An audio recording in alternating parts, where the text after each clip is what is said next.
बंधुओं, आज रविवार के दिन मैं आपके लिए लाई हूँ भगवान सूर्य की कथा। बंधुओं, रविवार को भगवान सूर्य की कथा को सुनने मात्र से आपको चारों दिशाओं से सुख, समृद्धि, ऐश्वर्य और मान की प्राप्ति होगी।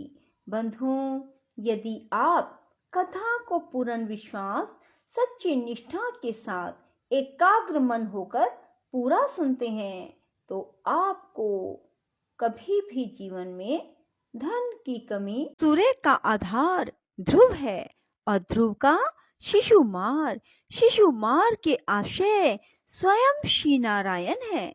उस शिशुमार के हृदय में श्री नारायण स्थित है, जो समस्त प्राणियों के पालन करता और आदिभूत सनातन पुरुष हैं। श्री पार्षद जी बोले, आरोह और अवरोह के द्वारा सूर्य की एक वर्ष में जितनी गति है, उस संपूर्ण मार्ग की दोनों काष्ठाओं का अंतर 180 मंडल है।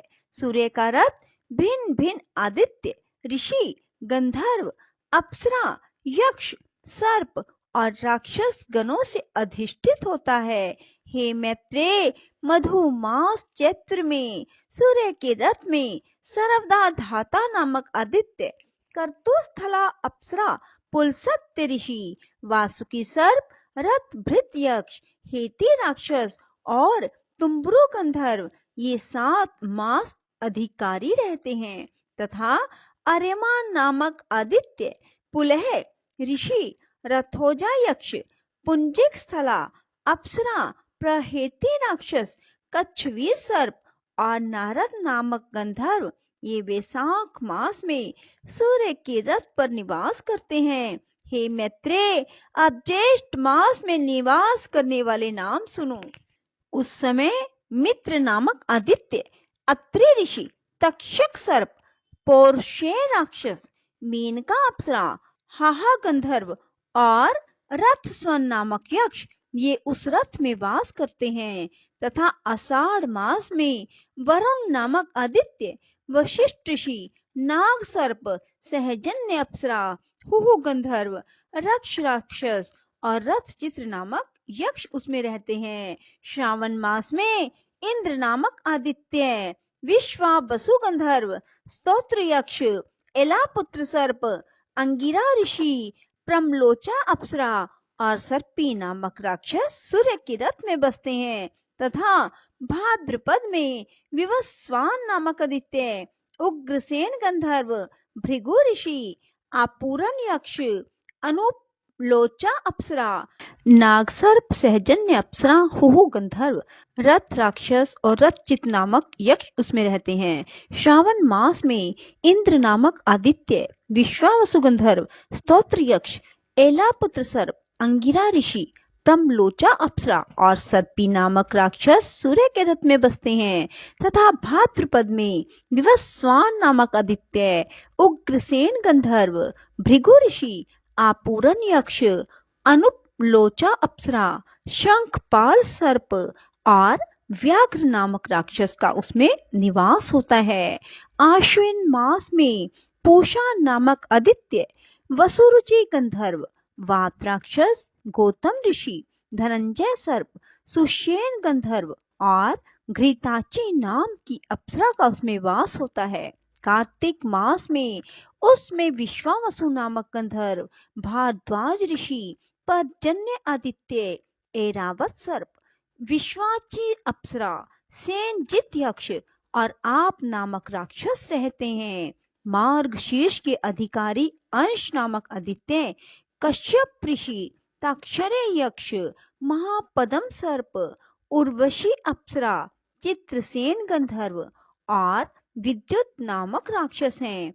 हे विप्रवर, पौष मास में कर्तु ऋषि, भग आदित्य, उर्नायु गंधर्व, सफोज राक्षस, करकोटक सर्प, अरिष्ट नेमी यक्ष, पूर्वचिति अप्सरा जगत को प्रकाशित करने के लिए सूर्य मंडल में रहते हैं।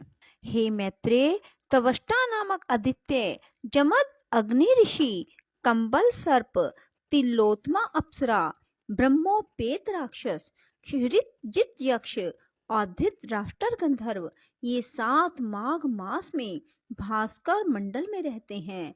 अब जो फागुन मास में सूर्य के रथ में रहते हैं, उनके नाम सुनो।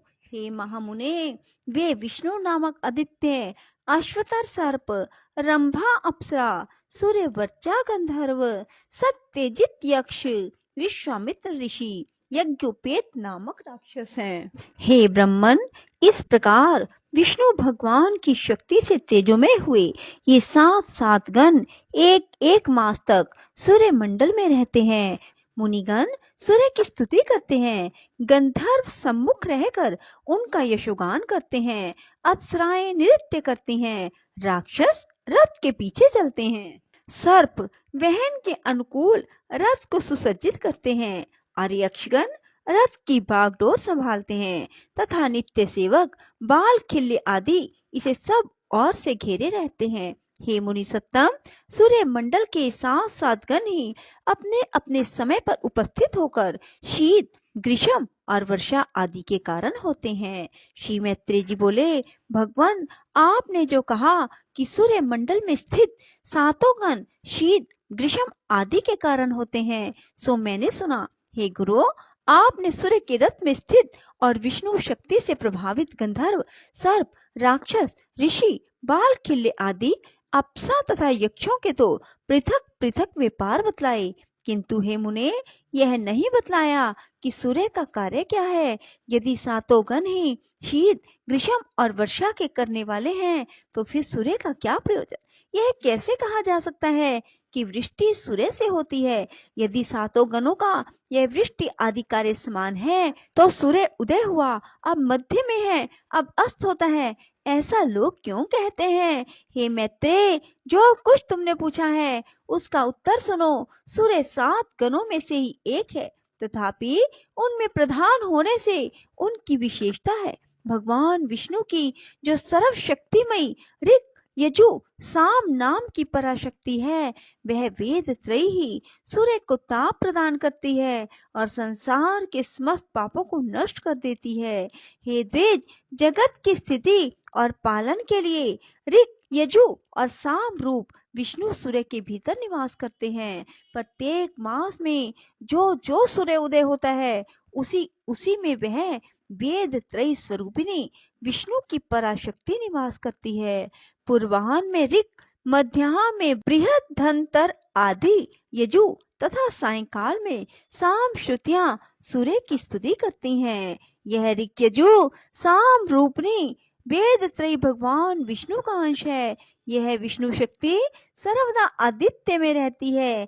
यह त्रयीमयी वैष्णवी शक्ति केवल सूर्य की अधिष्ठात्री है। बलिक ब्रह्मा, विष्णु, महादेव भी त्रयीमय हैं। सर्ग के आदि में ब्रह्मा श्रृंगमय है, उनकी स्थिति के समय विष्णु यजुर्मय, अंत काल में रुद्र साममय है। इसलिए सामगान की ध्वनि अपवित्र मानी गई है। इस प्रकार वह त्रयीमयी सात्विकी वैष्णवी शक्ति अपने 7 गणों में आदित्य आदि में स्थित है। इससे अधिष्ठित सूर्य देव भी अपनी प्रखर रश्मियों से अत्यंत प्रज्वलित होकर संसार के संपूर्ण अंधकार को नष्ट कर देते हैं। उन सूर्य देव की मुनिगण स्तुति करते हैं, गंधर्वगण उनके सम्मुख यशोगान करते हैं, अप्सराएं नृत्य करती हैं, राक्षस रथ के पीछे रहते हैं, सर्पगण रथ का साज सजाते हैं, यक्ष घोड़ों की बागडोर संभालते हैं। हे द्विज, दिन और रात्रि के कारण स्वरूप भगवान सूर्य पितृगण, देवगण, मनुष्य आदि को सदा तृप्त करके घूमते रहते हैं।